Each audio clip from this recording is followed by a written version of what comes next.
හරි අයබෝවන් මේ වීඩියෝ එක අපි එකතු වෙන්නේ යුනිට් 7 වල ඔයගොල්ලන්ගේ 7 වෙනි පාඩමේ අනුක ජීවවිද්‍යාව හා ප්‍රවේණික මේ ප්‍රවේණිය හා අනුක ජීවවිද්‍යාවේ අනුක ජීවවිද්‍යාව හා ප්‍රවේණික ප්‍රතිසංයුක්ත DNA තාක්ෂණය කියන පාඩම ප්‍රවේණිය 6නේ. අත ප්‍රතිසංයුක්ත DNA තාක්ෂණ රීකම්බිනන්ට් DNA ටෙක්නොලොජි යටතේ තියෙන තවත් එක් කොටසක් සාකච්ඡා කරන්න අපි මේ පාඩමේ දැන් ටික ටික අවසාන අධ්‍යයනයට ළඟා වෙමින් ඉන්නේ. අතර මේ කොටස් ටික හරි මුලින් අපි කතා කරලා තියෙනවා මේ යාන තාක්ෂණය ගැන ඇක්රෝස් විද්‍යුතාවනේ මේ දේවල් ටික කතා කරලා ඒෂණ කතා කරලා තියෙනවා. මෙතනින් අපි සම්බන්ධ වෙන්නේ ප්‍රතිසංයෝජිත DNA තාක්ෂණය හා වාහක කියන මේ කොටස සම්පූර්ණ කරන්න. ඊට පස්සේ ඒ වගේම අපෝ වල පොඩි පොඩි මාතෘකා ටිකක් මේකේ තියෙන්නේ.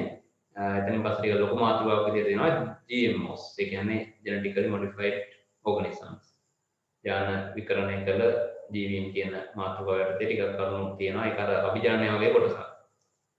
ඒකත් අපි කරපුවාම එතකොට මේ පාඩමත් ඉක්මනටම ඔයගලන්ට ඉවර කරලා දෙන්න පුළුවන්. යනවා මේ කොටසදී අපි කතා කරන්න යන්නේ ප්‍රතිසංයෝජිත DNA තාක්ෂණයෙන් අපි කොහොමද DNA ප්‍රතිසංයෝජිත අණුව හදාගන්නේ? රීකම්බිනන්ට් DNA එකක් කොහොමද අපි හදාගන්නේ කියන එක මේකෙන් අපි සාකච්ඡා කරමු. හරි.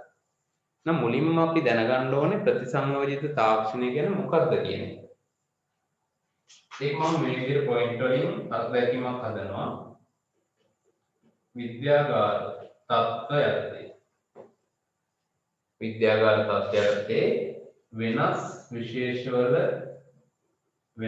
විශේෂ වලින් ලබාගත් DNA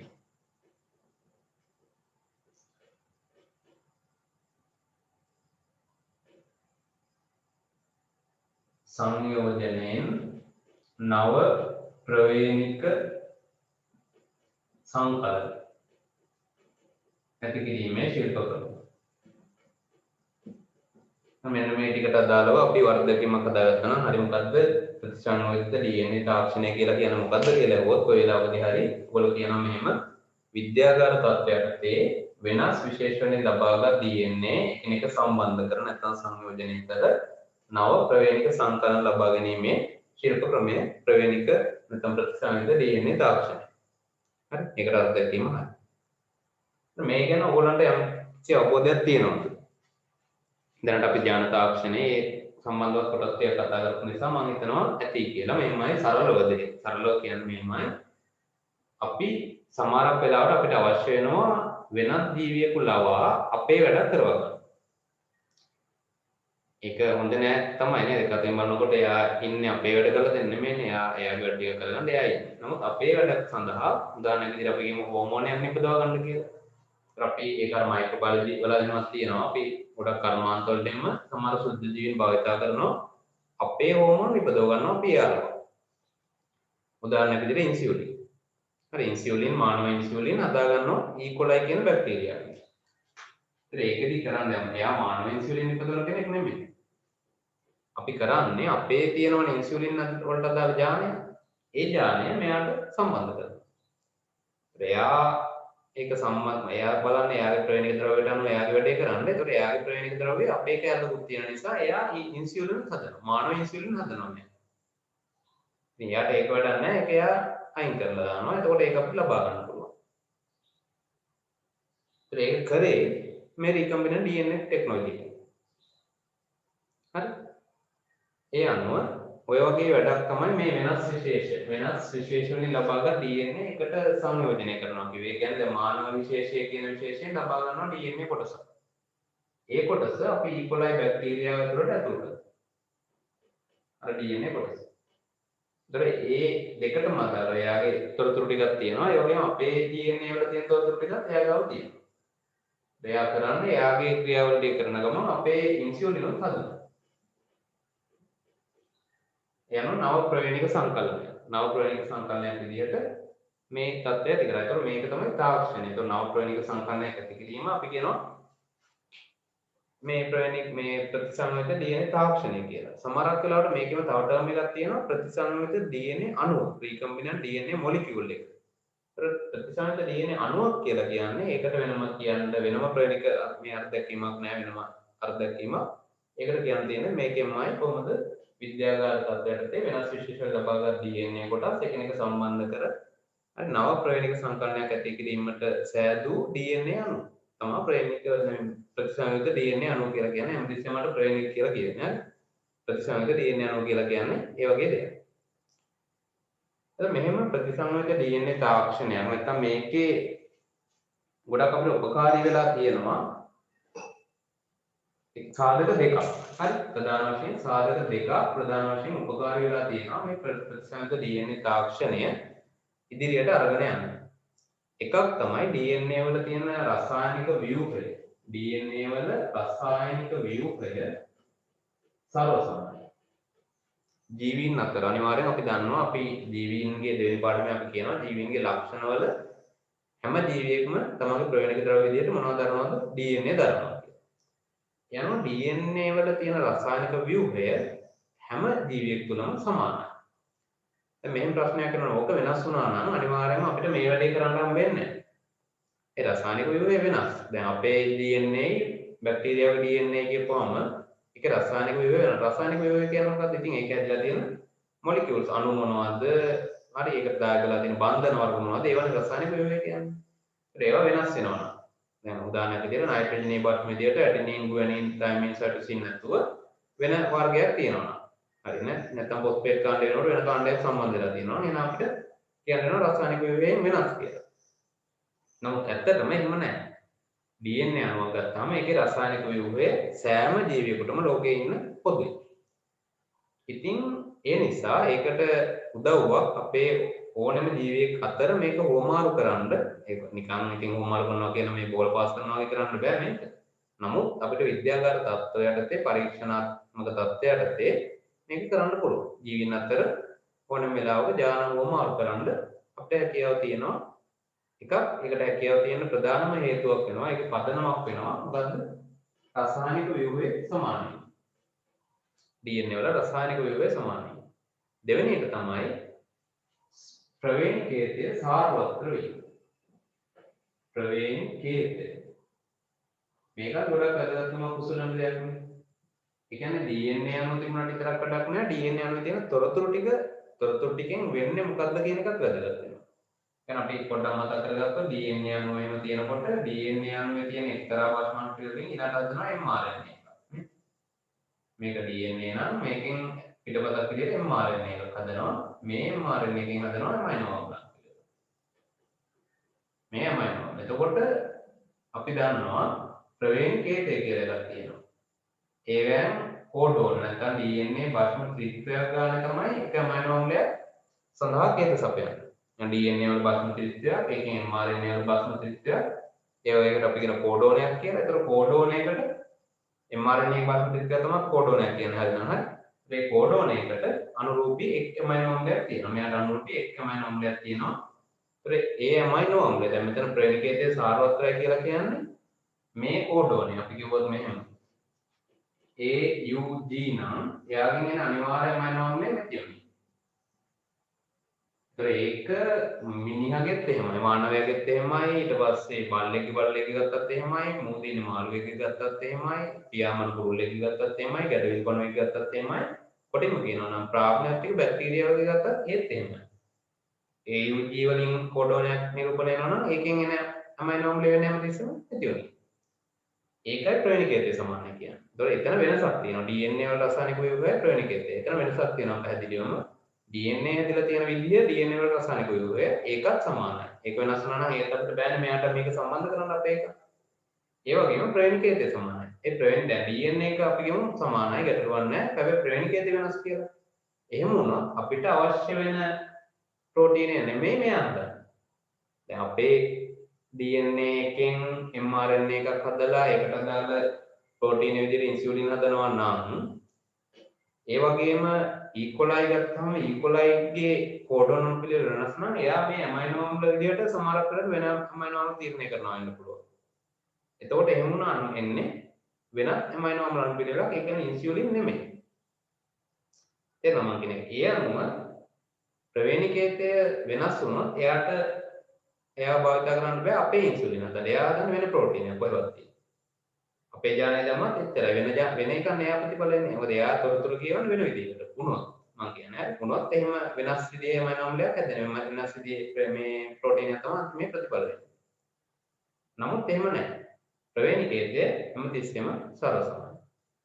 අපේ කියනවා නම් mRNA එකේ යම් කිසි අණුපිළිවෙලක් ඒ අණුපිළිවෙලමයි බැක්ටීරියාවක කිව්වා කියවෙන්නේ. එහෙනම් මෙන්න මේ සාධක දෙක නියත නිසා මේ සාධක දෙක අනුව අපිට පුළුවන් වෙලා තියෙනවා මේ ඥාන ඉංජිනේරු විද්‍යාවේ ගොඩක් දුර යන්න. ඔකේ එකක් හරි අඩු වුණා නම් එහෙම යන්න වෙන්නේ නැහැ. හරි. ඒ අනුව ජීවීන් අතර අපිට සෙල්ලම් කරන්න පුළුවන් නේද?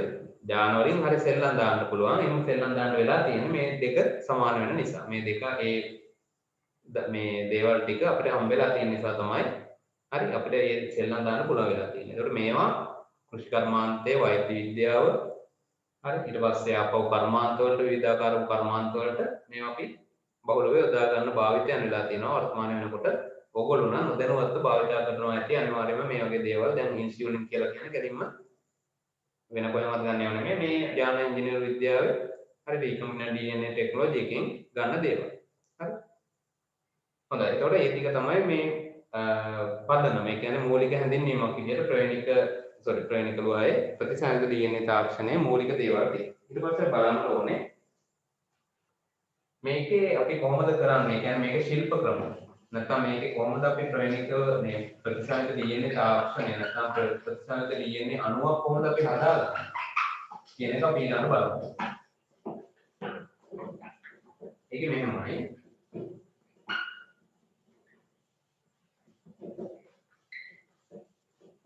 හරි.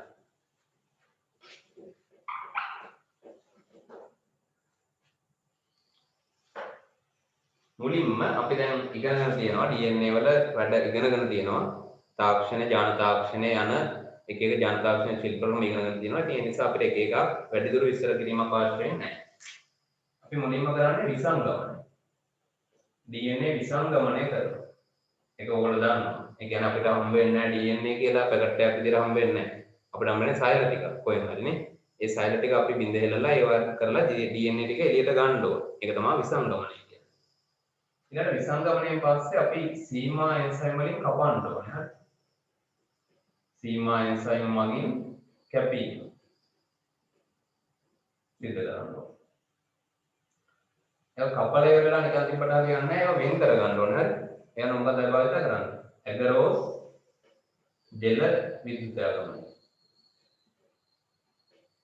වෙන් කිරීම ඒකෙන් වෙන් කර ගන්න. ඊට පස්සේ අපිට අවශ්‍ය කරන්නා වූ DNA කොටස දැන් අපි ලොකු DNA දාමයක් වෙන්න පුළුවන්. දැන් මානවයාගේ ඉන්සියුලින් නිපදවන ජානය මොකද්ද කියලා විශාල ජාන ප්‍රමාණයක් තියෙනවා දැන්. ඇගරෝස් එකෙන් විද්‍යුතාගමනය කරලා ගත්තයින් පස්සේ ඒකෙන් අතිවිශාල ප්‍රමාණයක් එනවා කොටස්. ඒතර අපි අඳුර ගන්න ඕනේ මොකද්ද ඉන්සියුලින් නිපදවන ජානය කියලා. එහෙනම් ඒකටත් භාවිත කරනවා ඒෂන් DNA භාවිත කරනවා. හරි ඒෂන DNA භාවිත කරලා අඳුරගත්තයින් පස්සේ අපිට පුළුවන් ඒවා සම්බන්ධ කරන්න හරි වෙනම DNA අවසානයේ සම්බන්ධ කරනවා මොනවා වගේද ligase DNA ligase වලින් අපි සම්බන්ධ මෙන්න මේ පියවර ටික තමයි ප්‍රධාන වශයෙන් අපි කරන්නේ ප්‍රතිසංයුත DNA අණුවක් හදාගන්නකොට. ඒත් අපි මෙහෙම ඇන්ද මුලින්ම දැන් මානව සෛලයක් තියෙනවා. මානව සෛලයකින් මානවයාගේ සෛල න්‍යෂ්ටිය තියෙන සුණක් ටික මෙතන DNA තියෙනවම ඒතර ඒ ටික අපි වෙන් කරගන්න ඕනේ DNA ටික. ඒ DNA ටික වෙන් කරගෙන අපි ඒක මොකද කරන්න ඕනේද? කපන්න ඕනේ. කොටස් වෙන්න කපන්න ඕනේ. හරිවම එක එක ප්‍රමාණයේ තියෙන කොටස් වෙන්න කපන්න ඕනේ. ඒ කපලා ඒක ඇගරෝස් ජෙලයක අපි ගමන් කරවලා පටිරටාවක් ලබා ගන්න ඕන විදිහට මම එක මාතේක පටරටාවක් කොම වෙනවා. මේක අපි ඊට පස්සේ හඳුනා ගන්න ඕන විශේෂයෙන්. ඒෂන DNA එකක් භාවිත කරලා හඳුනා ගන්න ඕන. ඒ හඳුනාගෙන ඒක ඊට පස්සේ දැන් හඳුනාගත්තයින් පස්සේ මේ වැඩේ හරි. මානවයාගේ සෛලයට කරපු වැඩේ හරි අපි දැන් ඉන්සියුලින් කියන ජානය ඔන්න හඳුනාගත්තා. ඊට පස්සේ අපි දැන් මේක තියාගෙන ලක්නයින් අපිට තව කවුරු ඕන වෙනවද? ඊකොලයි තවන්න. රෑ බැක්ටීරියාවක් නේ. එයාගේ අපි දන්නවා කොහොමද විසංගමනය කරන්නේ කියලා. එයාගේ තියෙනවා මෙහෙම නියුක්ලියොයිඩය තුල DNA ටික. ඒතර ඒක අපි විසංගමනය කරන්න ඕනේ අර සෛල බිත්ති බින්ද හෙලන ලයිසෝසයිම් වගේ දාලා අපි ඒවා විසංගමනය කතා කරලා කොහොමද කියලා ඊට පස්සේ එයාගේ සීමා එන්සයිම් දාලා කපන්න ඕනේ මේ කොයි විදිහට කැලි කැලි වලට. හරි. ඊට පස්සේ එයාගේ ප්ලේන් කිරීම සිද්ධ කරගන්න ඕනේ. අපිට මෙයාගේ ඉතර කරන්නේ නැහැ. මෙයාගේ ඔක්කොම ගත්තොත් අර විදිහට වෙනවනේ මානවයාගේ වගේ වෙනවනේ. එහෙම කරන්නේ නැහැ. දැන් බැක්ටීරියාවල ඉන්නවා. බැක්ටීරියාවගේ අපි ගන්නවා ප්ලාස්මිඩයක් වගේ. මෙයාගේ ඔක්කොම කැලි ගන්න නැහැ. සමහර වෙලාවට ප්ලාස්මිඩය නැත්නම් මේකට උනත් පුළුවන්. හරි.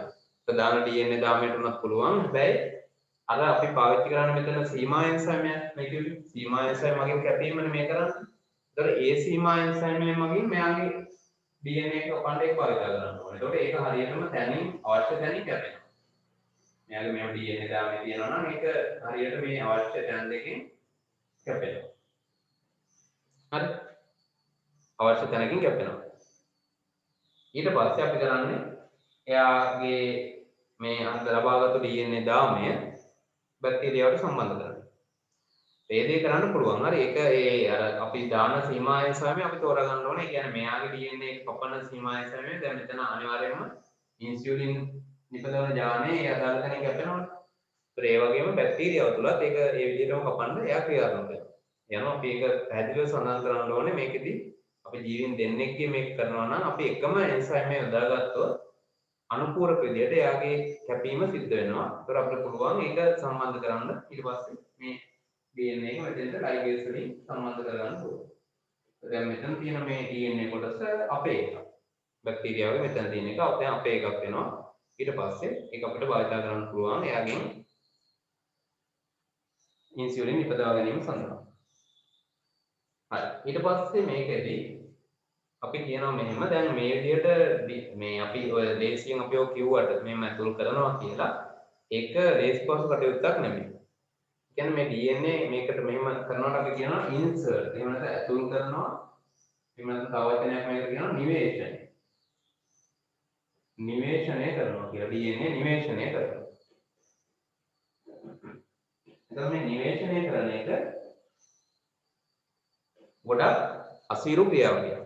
DNA නිවේෂණය කියන්නේ ඇතුල් කරන එක වෙනත් සෛලයකට දැන් මේ වගේ බැක්ටීරියා සෛලයකට අපේ තියෙන ජානයක් DNA කොටසක් එයාට ඇතුල් කරලා සම්බන්ධ කරනවා කියන එක ගොඩක් අසීරුයි. එහෙම ඇයි අසීරුයි කියලා කියන්නේ එයා බාර ගන්නෑ.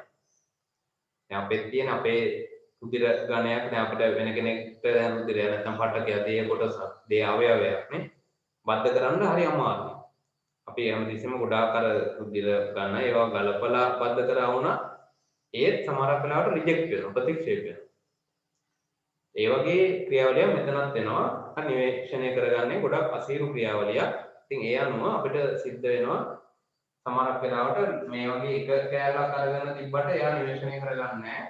විශාල ප්‍රමාණයක්. මෙයාගෙන් අතිවිශාල ප්‍රමාණයක් මේ DNA කොටස් ඒ කියන්නේ ඉන්සියුලින් නිපදවීමට අදාළ ජානය අපිට වැඩි කරගන්න ඕනේ. මේ කෑල්ලෙන් විතරක් කරන්න පුළුවන් දෙයක් නැහැ.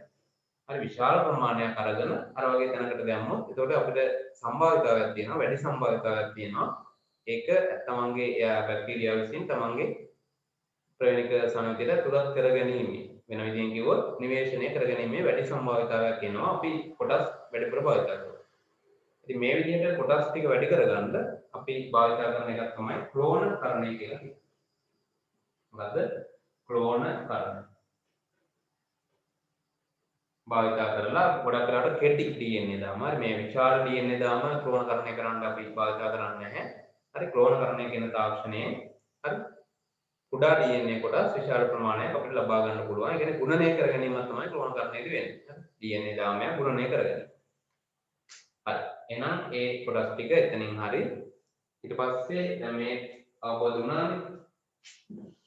ඊළඟට මේකෙදී අපි කතා කරන්න ඕනේ මේ මෙහෙම DNA එකක් ගිහිල්ලා ප්‍රතිවර්ධිත වෙන්න. දැන් ඔය විදිහට අපි සම්බන්ධ කරනවානේ. ඒක බැක්ටීරියාවගේ ප්‍රධාන DNA දාමයට වෙන්නත් පුළුවන්. නැත්නම් එයාලගේ තියෙනවා අපෝ ප්ලාස්මිඩ කියලා. හරි. මේක පොඩි ඒ කියන්නේ DNA ජාන එකක් දෙකක් කීපයක් තියෙන පොඩි DNA කොටස් ඒවත් DNA. හරි. ඒක ප්ලාස්මිඩ කියලා කියනවා. අපි අර පැකේජින් වලදී කතා කරා ඒවා හොඳ අර වගේම ඇසිරීමක් ඇතුව පිළිවෙලකට තියෙන viewer ප්ලාස්මිඩ viewer හරි. ඒවා යොදා ගන්න පුළුවන් අපේ යම්කිසි ජානයක් එයට ඇතුළත් කර ගැනීම සඳහා කෙසේ හෝ ඔය කියන සාධක කියන්නේ නිවේශනයක් කරගෙන ඔක්කොමත් කරගත්තට පස්සේ සමහරක් වෙලාවට එයාගෙන් ප්‍රතිවලිත වෙනකොට ඒක ප්‍රතිවලිත නොවෙන්න පුළුවන්. ඒකට හේතුව මේ යොදා ගන්න කොටසේ තියෙන්න ඕනේ මෙන්න මේවා. All origin of replication. ඒ කියන්නේ ප්‍රතිවලිත ආරම්භ තියෙන්න ඕනේ. හරි. ප්‍රතිවලිත ආරම්භයක් නැත්නම් හරිද අපි යොදා ගන්න කොටසේ ප්‍රතිවලිත ආරම්භයක් නැත්නම් ඒ කොටස ප්‍රතිවලිත වෙන්නේ නැතුව යනවා. හරි. පැහැදිලිද මම කියන කතාව? දැන් අපි හිතනවා මෙහෙම අපේ ඥානයක් මෙහෙම අපි ලබා ගන්න. ඒතර ඕනෙම ඥානයක මේ දේ තියෙන්න ඕනේ. අපි ඒක කතා කරා හරි. ඥානයක අනිවාර්යෙන් ප්‍රතිවලිත ආරම්භයක් තියෙනවා. එතනින් ආරම්භ වෙලා තමයි මේ ඥානය යම් කිසි අනුපිළිවෙලක් විදියට mRNA අනුපිළිවෙලක් විදියට සකස් වෙන්නේ. හරි නිකම්ම අපි දැන් අපි ලොකුට ඒ කියන්නේ ලොකුට විස්තර කතා කරන්නේ නැති වුණාට මේ DNA අණුව නම් එතන මේ DNA අණුවේ තියෙනවා බෂ්ම අනුපිළිවෙල. ඒ බෂ්ම අනුපිළිවෙල අපිට ඕනේ mRNA අණුව කරගන්න. මතකද අපි කිව්වා DNA අණුව ගත්තාම මේකේ තියෙනවා සමහරක් ඒවා ඥාන නොසපයන ඥාන වලට හේත නොසපයන කොටස් තියෙනවා කියලා මතකද කිව්වා. ඒකට අපි කිව්වා ඉන්ට්‍රෝන කියලා. මේ ඉන්ට්‍රෝන හා එක්සෝන.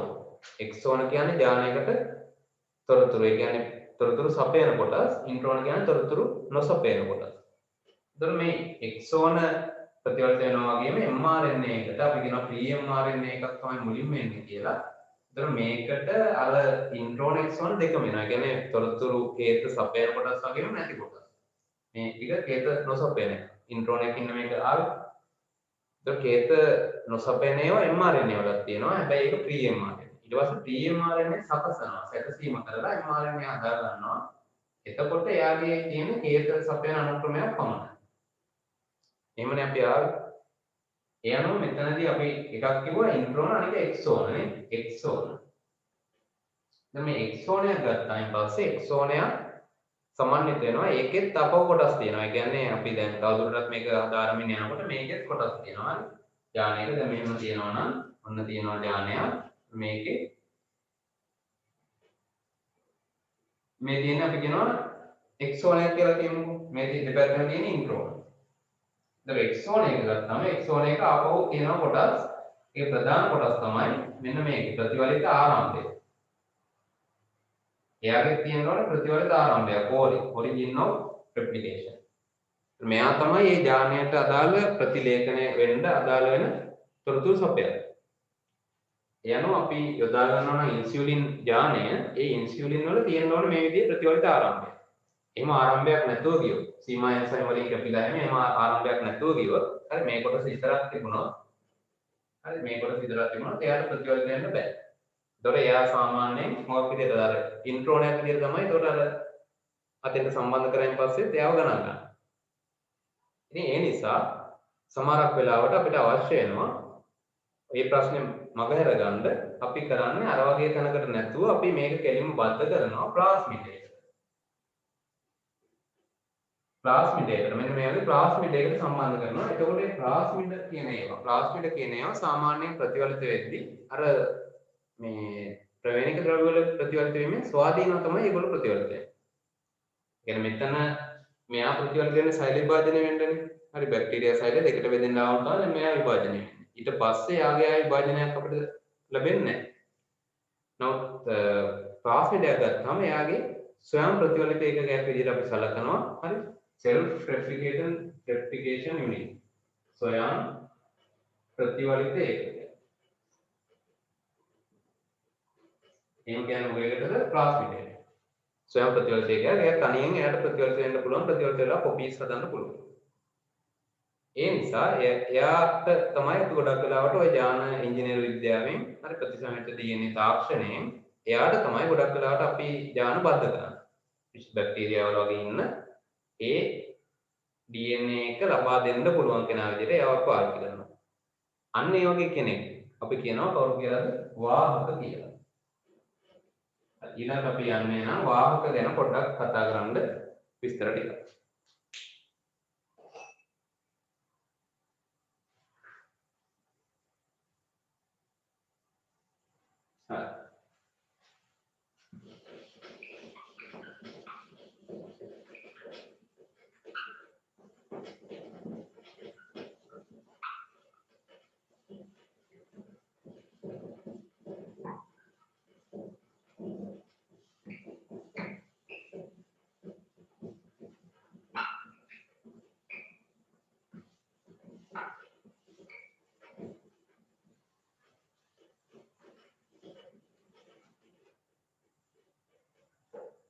වාහකයක් කියලා කියන්නේ මොකද්ද? මුලින්ම වාහකයක් කියලා වාහකයක් යනු මොකක්ද කියලා අහුවොත් අපි මෙහෙමයි ඒකට උත්තර දෙන්න ඕනේ.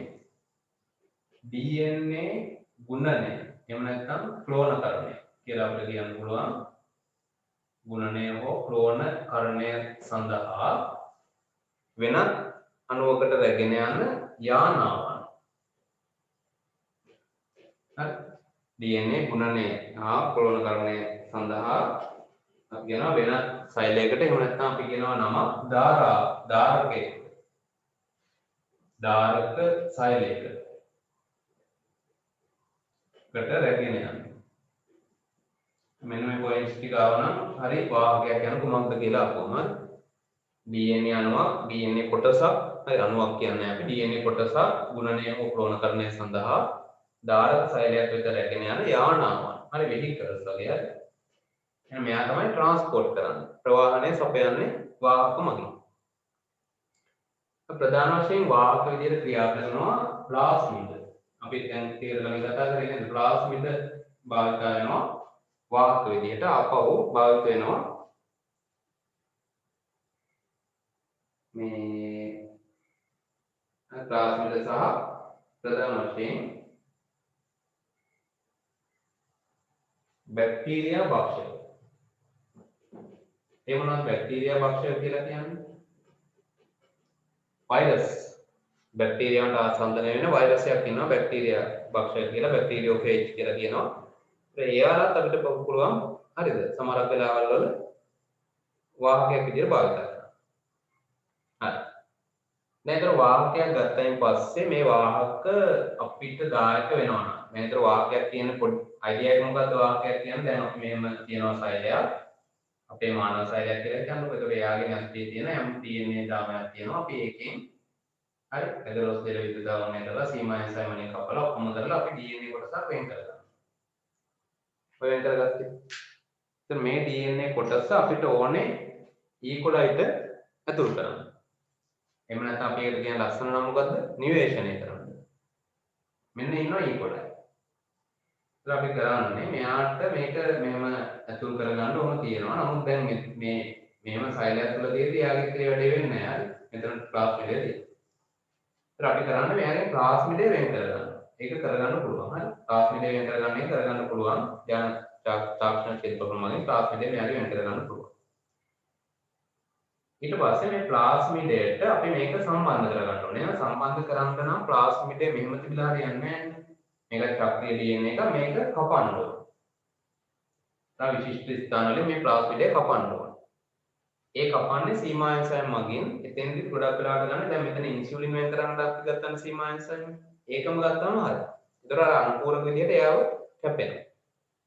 එහෙනම් මෙතනින් එයාව කැපුවොත් එක තැනකින් කපුවා කියලා හිතනවා. එක තැනකින් කපුවාම එයා වෙන් වෙනවා. හරි. කොහොමද වෙන් වෙන්නේ? මෙහෙම වෙන්නේ. නේද? ඒ වලල්ලක් වගේ තියෙන රවුමක් කැපුවා කියනවා. ඒතකොට එතනින් වෙන් කරගන්න පුළුවන්. ඊට පස්සේ මෙතෙන්ට සම්බන්ධ වෙනවා මෙයා. මෙයා කියන්නේ අපේ ඉන්සියුලින් වලට අදාළ යානේ ඔන්න සම්බන්ධ වෙනවා දැන් මේ වාහකයට. ඊට පස්සේ අපි කරන්න ඕනේ මොකද්ද? මේ වාහකය අපව මේ සෛලයට ඇතුල් කරන්න ඕනේ. ඊට පස්සේ මෙයා සෛලය ඇතුළේ මොකක් වෙනවද? ගුණනය වෙන්න මෙයාට හැකියාව ලැබෙනවා. ඔය විදිහට දැන් සෛලය ගුණනය වෙනකොට මෙයා ගුණනය වෙන්නත් පුළුවන්. නැත්නම් සෛලය තුල මෙයාගේ ඒකක මේ විදිහට ගුණනය වෙන්නත් පුළුවන්. ඒ කියන්නේ සෛලය ගුණනය නොවි ප්ලාස්මිඩ ගුණනය වෙන්න පුළුවන්. හරි එහෙම අපිට කෘත්‍රිම ඇති කරන්නත් පුළුවන්. නැත්නම් ස්වභාවිකව සමහර වෙලාවට එහෙම වෙනවා. ඊට අමතරව මෙයා කොහොමද මෙතන බැක්ටීරියා ගණනයක් හදා ගන්න ඕනේ. මේ බැක්ටීරියාවට කොහොමද අපි මේ ප්ලාස්මිඩය ඇතුල් කරගත්තොත් අර අපේ අවශ්‍ය කරන ජානයේ තියෙන ප්ලාස්මිඩය ඇතුල් කරගත්තා නම් මෙතන ඊට පස්සේ අපව මෙයා කොහොමද ගුණනය වෙනවා. හරි. තමන්ගේ සෛල විභාජනය වෙවි එයා ගුණනය කරනවා. දැන් කලින් ප්ලාස්මිඩ එකයි තිබ්බේ දැන් දෙකක් තියෙනවා. ඊට පස්සේ මේකෙන් ආපෝ දෙකට බෙදෙනවා. ආපෝ දෙකට බෙදෙනවා. එහෙනම් මේ ලාවකෙම ප්ලාස්මිඩ අපිට අවශ්‍ය කරන ජානයේ අදාළ ප්ලාස්මිඩය මොන වෙනවද? ගුණනය වෙවි යනවා. ඒතර ඒක තමයි ක්ලෝනකරණය. දැන් අපි මේ සඳහා භාවිත කරලා ඒක ක්ලෝනකරණය සඳහා මොකක් භාවිත කරලාද? වාහකයක් භාවිත කරලා. ක්ලෝනකරණය සඳහා වාහකයක් භාවිත කරලා. ඒතකොට ඒ වගේ අපි කියනවා මොනවා කියලාද? ක්ලෝන වාහක කියලා. ක්ලෝන වාහක. ඊළඟට ඔයගොල්ලෝ දැක්කා පැහැදිලිවම මේ ඇඳලා තියෙන එකේ දැන් මම නිල් පාටින් වටේ ඇඳලා තියෙන්නේ කළු පාටින් මේ අපේ යානේ ඇඳලා තියෙන එක පේනවද දන්නේ නැහැ පැහැදිලිව. කෙසේ හෝ ඒතර අපේ යානේ සම්බන්ධ කරපු වාහකය තමයි මේ තියෙන්නේ.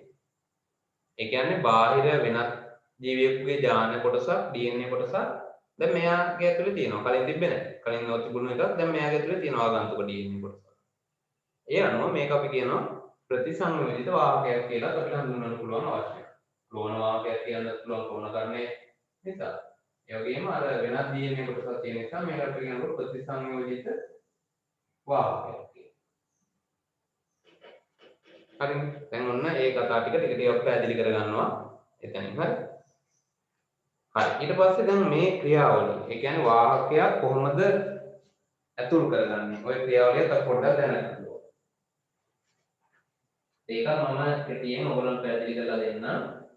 අර කලින් අපි DNA මේ හදාගත්තේ ප්‍රතිසංයෝජිත DNA අණුවක් හදාගන්න ඒ භාවිතා කරපු පියවරම අපිට ලබා ගන්න පුළුවන් වාහක අණුවක් මේ විදිහට සකස් කරගන්න. දැන් මෙතන මම කෙටියෙන් හදලා පෙන්නනවා ඒක. මේ විදිහම තමයි ඊට පස්සේ ලොකු වෙනසක් නැහැ. මම මුලින්ම කරගන්න ඕන මොකද්ද? දැන් මානවයාගේ DNA විසංගමනය කරගන්න එපායි. ඔන්න තියෙනවා මානව සෛලයක්. මේ සෛලයෙන් අපි DNA විසංගමනය කරගන්නවා. නැස්කේ තියෙන DNA ටික විසංගමනය කරගන්නවා. ඒ කියන්නේ DNA වෙන් කරගන්නවා. ඊට පස්සේ ඒවා අපි සීමා එන්සයිම් දාලා කපා ගන්නවා. හරි. එක එක කොටස් වලට. ඒකේ විශේෂයෙන් දැන් අපිට ඉන්සියුලින් නිපදවන යානය වෙනම ඕන නම් අපිට පුළුවන් ඒකට අදාළ සීමා එන්සයිමයක් තියෙනවා. ඒකට එයා ගානට ඒ DNA අණු හොයාගෙන ගිහිල්ලා ඒ අදාළ අනුක්‍රමය කපා ගන්නවා. හරි. ඒක අපි ඊට පස්සේ වෙන් කරගන්න එකයි තියෙන්නේ. දැන් මෙතන කොහොමද කොටස් වලට කැඩලා යනවා. ඒතකොට මේවා තමයි වෙන් කරගන්න ඕනේ. රැගුලර්ස් දෙල වෙන් කරගෙන ඒෂණයක් දාලා මේවා අඳුරගෙන ඊට පස්සේ අපි යන්න ඕනේ කොතෙන්ද? බැක්ටීරියාවගේ ඒක බැක්ටීරියාවට ලබා දෙන්න. හරි. මෙතනින් විශේෂ ඥානයක් මෙයා ලබා ගන්න. ඊට පස්සේ මෙතනින් බැක්ටීරියාවගේ මොකද අපි ගන්නෙ? ප්ලාස්මිඩය. බැක්ටීරියා ප්ලාස්මිඩය අපි වෙන් කර ගන්නවා. ඊට පස්සේ ප්ලාස්මිඩයත් අර විදිහටම සීමා එන්සයිමෙන් කපනවා. ප්ලාස්මිඩය වෙන ලබා ගන්නවා. ඊට පස්සේ මේක මේ ඉන්සියුලින් කපා ගන්න භාවිතා කරපු සීමා එන්සයිමයෙන්ම භාවිතා කරලා ප්ලාස්මිඩය වෙන් කරනවා. ඒක කැපෙන්නේ එක්තරා විශිෂ්ට ස්ථානවල. හරි. ඒ කියන්නේ අර කලින් ඉන්සියුලින් ජාලය බඳවා ගන්න පුළුවන් වෙන විදිහට ඒකට අනුකූල කරන විදිහට තමයි එයාගේ කැපීම සිද්ධ වෙන්නේ. ඊට පස්සේ අපිට පුළුවන් කැදලවන්න නැතුව මෙයාට මේක සම්බන්ධ කරගන්න. මේක කියන්නේ මොකද්ද? අපේ තියෙන ඉන්සියුලින් ඉපදීමට අදාළ ජාලය. හරි මේ තමයි ඒක මම ඒක වෙන් කරගන්න මේ විදිහට දානවා. හරිනේ. එතකොට දැන් අපි ප්ලාස්මිඩයට ඇතුල් කරගත්තා. මේ විදිහට ප්ලාස්මිඩයකට එකක් දානවා අපි කියනවා නිවේශනය DNA නිවේශනය කියලා. ඒ ස්ථානයට දැන් ප්ලාස්මිඩයක තියෙන DNA නිවේශනය සිදු වෙච්ච මේ ස්ථානයට අපි කියනවා මොන ස්ථානය කියලාද? ඒක අපි නම් කරගමු මේ ස්ථානයට අපි කියනවා ක්ලෝනකරණ ස්ථානය කියලා. ක්ලෝනකරණ ස්ථානය. එම ස්ථානයේ ක්ලෝනකරණ ස්ථානයට අපේ DNA අණුව අපි මොනවා කරාද? නිවේශනය කළා. DNA නිවේශනය කළා. දැන් අපේ DNA එකක් තියෙනවා. මෙයාගේ ප්ලාස්මිඩයේ ඉතුරු කොටස් ටිකක් තියෙනවා. හරි. දැන් ඊළඟට මොකද අපි කරන්න ඕනේ? දැන් මේක මෙහෙම එළිය තිබිලා හරියන්නේ නැහැ. මේක අපි මේ බැක්ටීරියාව තුළට ඇතුල් කරන්න ඕනේ. හරි බැක්ටීරියාව තුළට අපව ඇතුල් කරන්න ඕනේ. එතනින් පස්සේ තමයි එයා මේ විභාජන ක්‍රියාවලිය නැත්නම් ඒ ගුණනය කිරීමේ ක්‍රියාවලිය සිදු කරන්නේ. ඒක අපි කියනවා මේ ඒකට විශේෂ නමක් භාවිත කරනවා අපි පරිණාමණය කියලා. හරි මෙයාව අපි ආපහු බැක්ටීරියා සෛලයකට යොමු කරන්න ඕනේ.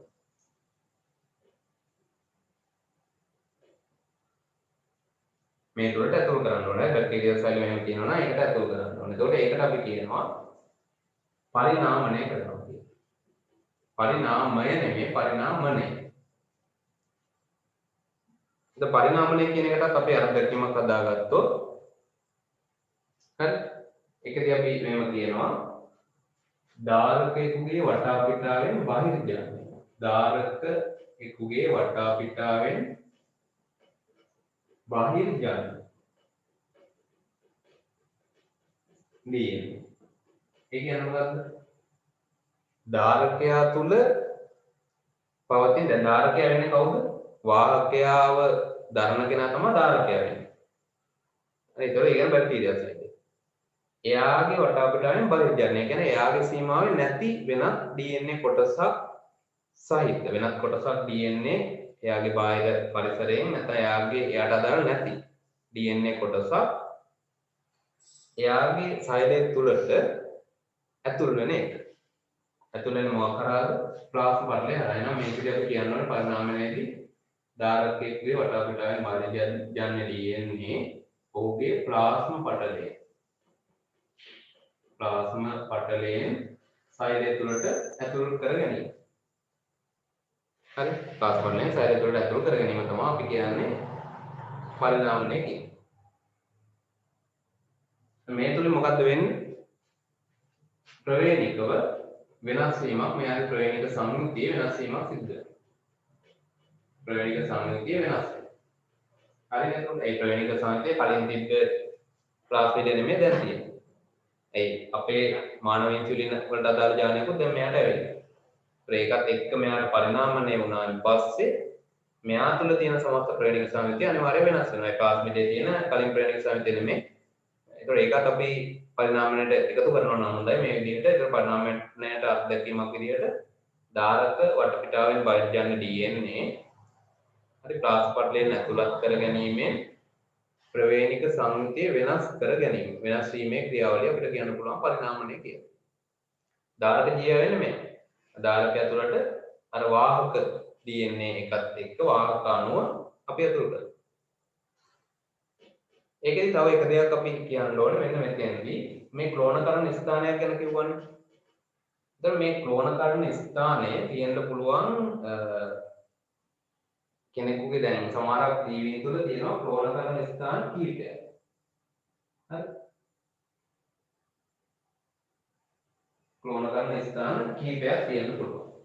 මේ විදිහට.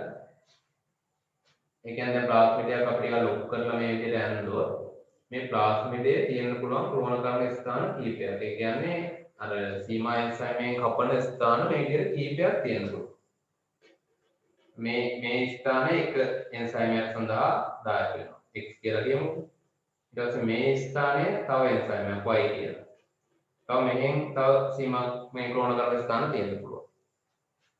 එතකොට මේ විදිහට එක් සීමා එන්සයිමයක් සඳහා එකිනෙකට වෙනස් සීමා එන්සයිම කිහිපයක් සඳහා ක්ලෝනකරණ ස්ථාන යම් වාහකයක් තුළ වාහක අණුවක් තුළ තියෙන්න පුළුවන්. එතකොට එහෙම වාහක අණුවකට අපි කියනවා ඒකේ බහුවිධ ක්ලෝනකරණ ස්ථාන තියෙනවා.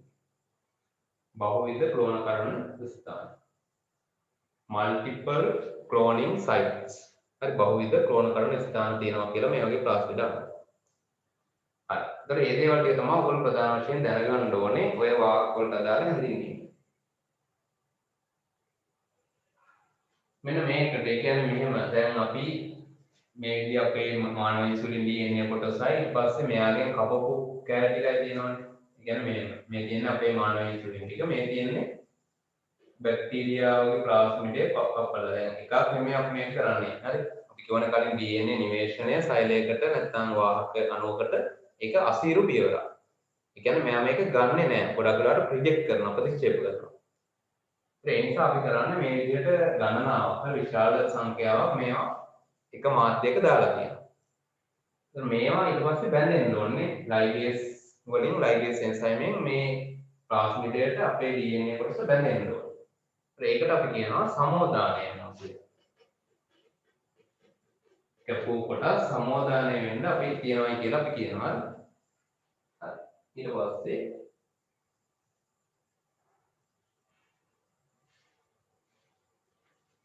වාහකවල තියෙනවා වර්ග කීපයක්.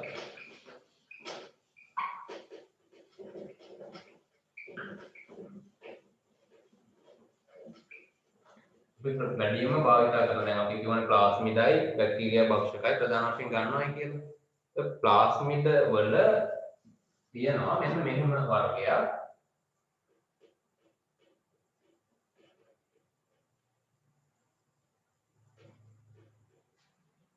ඊස්ට්. ඔයගොල්ලෝ දන්නවනේ ඊස්ට් සැක්‍රොමයිසිස් කියලා ඉන්නේ.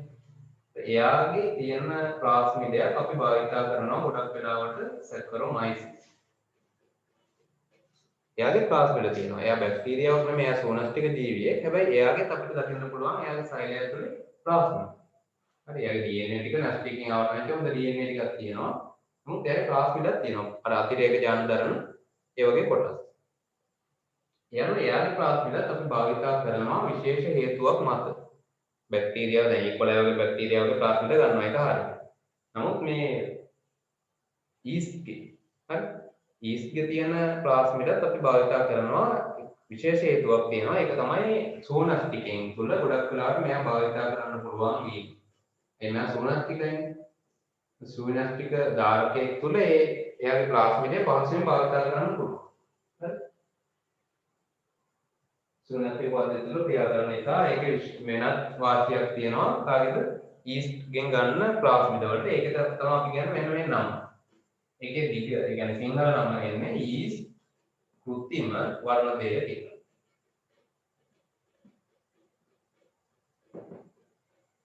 ඊස්ට් ආටිෆිෂල් YACC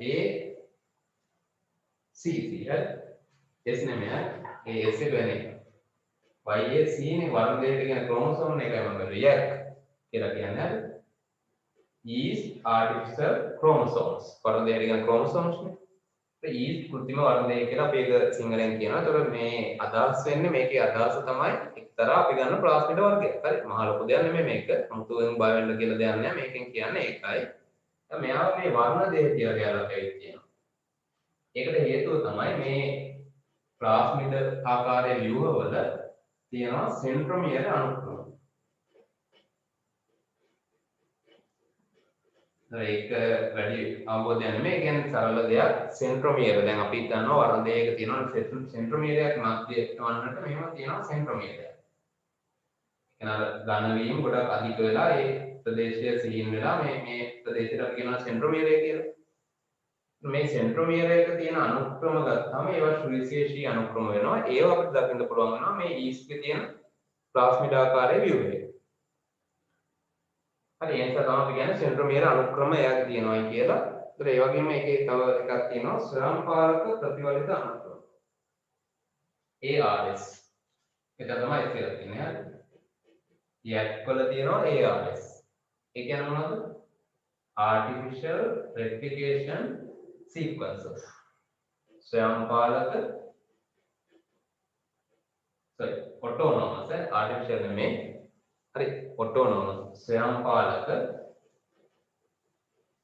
प्रतिवलित अनुक्रम आगे में තියෙන්නේ ඊස්ට් එකේ තියෙන අර ප්ලාස්මිඩේ හරි යක් කියලා අපි කිව්වේ යක්ගේ තමයි මේවා තියෙන්නේ ස්වයංපාලක ප්‍රතිවර්ත අනුක්‍රම තියෙනවා. ඒකට ඒ නිසා එයාට පුළුවන් වෙනවානේ තමන්ටම තනියෙන් ඒ කියන්නේ සෛලයෙන් ස්වාධීනව එයාට ප්‍රතිවර්ත වෙන්න පුළුවන් වෙනවා ඒකේ. මොනවද තියෙන්නේ නේද? ARS තියෙන්නේ. හරි. ඒතර X ගැන ඒ කියන්නේ වර්ග ගැනයි අපි කතා කරන්න ගත්තේ. වාහක වර්ග තියෙනවා. වර්ගවල ප්‍රධාන වශයෙන් භාවිත කරන එක තමයි X කියන්නේ. ඒ කියන්නේ ඊස්ට් වර්ණදේය. ඒ වර්ණදේය කියලා අපි හඳුන්වන්නේ එයාගේ සෙන්ට්‍රොමියර් අනුක්‍රම දරන නිසා ඒ වගේම එයාගේ තියෙනවා ස්වයංපාලක ප්‍රතිවර්ත අනුක්‍රම. ඒ හින්දා එයාට සයිලෙන්ස් ස්වාධීනව ප්‍රතිවර්ත වෙන්න පුළුවන්. මෙයාව භාවිත කරන එකේ විශේෂ වාසියක් තමයි සෝනස්ටික සෛල තුල සෝනස්ටික පද්ධතිය තුල මෙයාව භාවිත කරන්න පුළුවන් වෙන එක. අනිත් එක මෙයා විශාලයි. සාපේක්ෂව දැන් බැක්ටීරියා සෛලයක තියෙන ප්ලාස්මිඩයට වඩා මෙයා විශාලයි. ඒකත් අපිට ප්‍රයෝජන වෙනවා. විශාල ජානයක් වගේ භාවිත කරනකොට විශාල DNA කොටස් එක භාවිත කරනකොට ඒක අපිට වාසියක් වෙනවා. ඒ වගේම තමයි අපහු අපි ගන්නවා කිව්වා මේ වාහක වල මුලින්ම අපි කිව්වා ප්ලාස්මිඩ ආකාරයේ ව්‍යුහ ගන්නවා. ඒ වගේම බැක්ටීරියා භක්ෂක. මෙයාගේ ලොකු විස්තරයක් අපි කතා කරන්න යන්නේ නැහැ. නමුත් එයාගේ වාසිය, එයාව ගන්න එකේ වාසිය මොකද්ද කියන එක අපි මෙතනදී කියනවා. මෙන්න මේකට. දැන් අපි ගෝ පරිණාමණය වෙන එක ගොඩක් අකාර්යක්ෂමයි කියලා කිව්වනේ. ඒ කියන්නේ අපි DNA එකක් අපි කොහොම හරි සම්බන්ධ කරලා ලයිගේස් වලින් සමෝදානය කරලා කොහොම හරි හදා ගන්නවා. හරිද? ප්‍රතිසංයෝජිත DNA අණුව. ඒ හදාගෙන ඒක අපි සෛලයකට දාන්න එපා යකෝ. එතකොටත් ප්‍රතික්ෂේප වෙනවා. උදාහරණයක් විදිහට ඒ කියන්නේ මෙහෙම කතාවක් ඔය කියන්නේ හරි. අපි මෙහෙම හදාගත්තු DNA එක දැන් මෙතන තියෙනවා මෙයාගේ අපේ ජාන කොටස ඔය විදිහට. මෙයාව දැන් මෙහෙම තියාගෙන ඉඳලා හරියන්නේ නැහැ බැක්ටීරියා සෛලයට අපව ඇතුල් කරනවා. එහෙම ඇතුල් කරායින් පස්සේ තමයි මෙයාව ගුණණය වෙලා හරි මෙයා සෛල දෙකක් වෙනවා ඊට පස්සේ එතනින් ආය හතරක් වෙනවා. එමෙ වෙලා ගුණණය වෙනවා අපිට අවශ්‍ය කරන ඥානයත් එක්කම එයා ගුණණය වෙනවා පිටපත් වෙනවා. එතකොට අපිට ලොකු ගාණයක් මගින් මේ අපේ අවශ්‍ය කරන සාධකය අපිට ලබා ගන්න පුළුවන්. හැබැයි දැන් ප්‍රශ්නේ තමයි මෙයාව මොකක් කරන්නද ඇතුළු කරගන්න ගොඩක් අමාරුයි. මේ පිට වෙන ඥානයන් බාහිර ඥාන DNA කන්න මෙයා ගාව තියෙන්නේ. ඒතකොට ඒ අනුව එයා ප්‍රතික්ෂේප කරනවා සෛලය විසින් ප්‍රතික්ෂේප කරනවා. හැබැයි අපි මේ බැක්ටීරියා භක්ෂකය භාවිත කරපුවම මෙතන තියෙන වාසිය තමයි එයාගේ ආසාදන යාන්ත්‍රණයක් තියෙනවා. එයා වෛරසයක් එයාගේ තියෙනවා මොනවද ආසාදනය වෙන යාන්ත්‍රණ. නිකන් යන්න බැරි. මෙයා මොකද කරන්නේ නිකන් යෑමක් නෑ මෙයා ආසාදනය වෙනවා. ඒතකොට කොහොමත් මෙයාට ඉතින් වෙන එක බෑ. එයා කොහොමද බැක්ටීරියා භක්ෂකයා යනවා එතනින් ආස්වාදනය වීමක් සිද්ධ වෙනවා. ඒ නිසා අවසානයේදී මොකද වෙන්නේ? අපිට අවශ්‍ය කරන ඥානයත් එක්කම බැක්ටීරියාව වලට ඇතුල් කරගන්න පුළුවන්. ඒකද මොකද්ද කරන්නේ දැන් වෛරස් එකක් ඇතුල් වුණාම බැක්ටීරියා සෛලය ඊට පස්සේ මැරෙනවානේ. අපි කරන්නේ මේ බැක්ටීරියා භක්ෂකේ අරගන්නවා. හරි. බැක්ටීරියා භක්ෂකේ අරගෙන ඒකේ තියෙන DNA ටික අපි වෙනස් කරනවා. අර ප්‍රචණ්ඩතා සාධක අයින් කරනවා. ඒ කියන්නේ ප්‍රචණ්ඩතා සාධක කියන්නේ දැන් එයාගේ තියෙනවනේ ජානවල බැක්ටීරියාව මරණ ඒ කියන්නේ එයා වෙනම ක්‍රියාවලියක් කරනවානේ ආසාදනයට අමතරව ආසාදනය කරලා ඊට පස්සේ තමන්ගේ DNA බැක්ටීරියාගේ තියෙන මේ ප්‍රබව භාවිතා කරලා රිසෝසස් භාවිතා කරලා එයා තමන්ගේ වෛරස් වල හදන වැඩ පිළිවෙලනේ ඒක තියෙන්නේ අන්න ඒක අපි අයින් කරනවා ඒක අයින් කරපුවාම එයාට ඒ ක්‍රියාවලිය කරන්න බෑ ආසාදනය වෙන එක විතරයි කරන්න පුළුවන් හරි අපි කරන්නේ මොකද්ද මුලින්ම බැක්ටීරියා භක්ෂකයක් වෛරසයක් අරගෙන ඒකේ තියෙන DNA වලින් අර ප්‍රචණ්ඩතා DNA ටික අයින් කරලා අපිට ඕන DNA එක අපි ඇතුල් කරනවා. හරි. ඒ ඇතුල් කරලා භක්ෂකයට ඉඩ දෙනවා බැක්ටීරියාව ආසාදනය කරන්න. එතකොට එයා කරන්නේ එයාගේ ආසාදන යාන්ත්‍රණය ටික මේ පාවිච්චි කරලා DNA එක දාගන්නවා බැක්ටීරියාව ඇතුළට. හැබැයි මොනව කරන්න බැරිද? දැන් එයාට අර ආසාදනය කරනවා මිසක් ඊට අමතරව බැක්ටීරියා සෛල විනාශ කරන්න බෑ. ඒ සාධක අයින් කරලා තියෙනවා. ඒතර අපිට අවශ්‍ය කරන ඥානය දැන් බැක්ටීරියා තුළට යනවා, ගිහිල්ලා තියෙනවා. එතනින් පස්සේ අපෝහාර විදිහට ගුණණය කරලා අපිට අවශ්‍ය ප්‍රතිඵලය ලබා ගන්න පුළුවන්. හරි. යනවා ඒ ටික තමයි වාහක වලට අදාළව මේ ප්‍රතිසංයුක්ත DNA තාක්ෂණයට අදාළව ඕගොල්ලෝ දැනගන්න අවශ්‍ය කරන කරුණු ටික වෙන්නේ.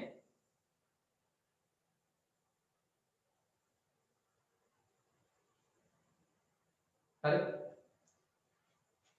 ඒ ටික ඔයගොල්ලෝ හොඳටම පැහැදිලි කරගන්න මුලින්ම අපි කිව්වේ ප්‍රතිසංයෝජිත DNA තාක්ෂණය කියන්නේ මොකක්ද කියන එක කිව්වා ඊට පස්සේ ඒකේ පදනම වෙලා තියෙන ප්‍රධාන ආකාර දෙකක් කරුණු දෙකක් ඒ ඔස්සේ ඊට පස්සේ කොහොමද ඒ ක්‍රියාවලිය සිද්ධ කරන්නේ කියලා කිව්වා ඊළඟට බැක්ටීරියා මේ නිවේෂණ DNA නිවේෂණය ගොඩක් අසීරුයි කියලා කිව්වා ඒතකොට ඒ වෙනුවෙන් අපි වැඩිපුර නේද මේ පිටපත් හදලා නිවේෂණය වෙන්න ආරිනවා ඒක අපිට සම්භාවිතාව වැඩි සම්භාවිතාවයකින් DNA නිවේෂණය කරගන්න පුළුවන් කියන එක ඒ කොටස යටතේ කිව්වා ඊට පස්සේ ප්‍රෝණකරණය ගැන පොඩ්ඩක් කතා කරා ඒ වගේම වාහක නැත්නම් පිටපත් හදන්න origin of replication ඒක අවශ්‍ය වෙනවා ප්‍රතිවර්ත ආරම්භයක් හැම එකේම ඥානයක ඒ වෙනුවට අපිට භාවිත කරන්න පුළුවන් ප්‍රතිවර්ත ආරම්භයක් නැතත් වාහක විදියට වාහක අනුභාවිත කරලා අපිට පුළුවන් ප්‍රතිවර්ත කිරීම කරගන්න ඒතර ඒ අනුව වාහක වල කාර්යභාරයත් එතෙන්දී අපි කතා කරා වාහකයක් කොහොමද ඇතුල් කරලා ඊට පස්සේ ඒක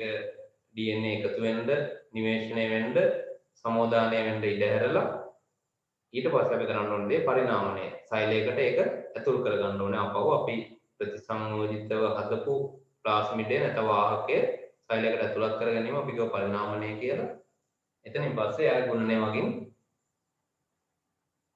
අවශ්‍ය අපේ පිටපත් නැත්නම් ප්‍රතිඵලය ලබා ගන්නවා. ඒ වගේම තමයි වර්ග X සහ බැක්ටීරියා භක්ෂක ප්ලාස්මිඩ බැක්ටීරියා ප්ලාස්මිඩ අපි භාවිත කරනවා වාහක විදිහට. හරි. ඒතර ඒ අදාළව කිව්ව කරුණු ටික ඔයගොල්ලෝ සඳහන් කරන්න ඕනේ. මොකක් හරි රචනා ප්‍රශ්නයක් ආවම ඔය පොයින්ට්ස් ටික තමයි ඔයගොල්ලන්ට පැහැදිලි කරන්න පුළුවන් වෙන්නේ. හරි. ඔය ටිකත් එක්ක තමයි. ඒතර ඔය ටිකෙන් සම්පූර්ණම ලකුණු ටික ඔයගොල්ලන්ට හම්බ වෙනවා. ඒ ටික හරියට ඔයගොල්ලෝ කරගන්න පුළුවන් නම් ලියා ගන්න පුළුවන් නම් උත්තරයක් විදියට. හරි. එහෙනම් මෙතනින් පස්සේ ආපහු ආයෙ අපි හම්බෙන්නේ DNA පුස්තකාල සලකුණු ජාන ඔය වගේ මාතෘකා කීපයක් එක්ක. එහෙනම් මේ මාතෘකාවලින් හම්බ වෙනකම් මේ වීඩියෝ එක මෙතනින් ඉවර වෙනවා. මොකටම හරි.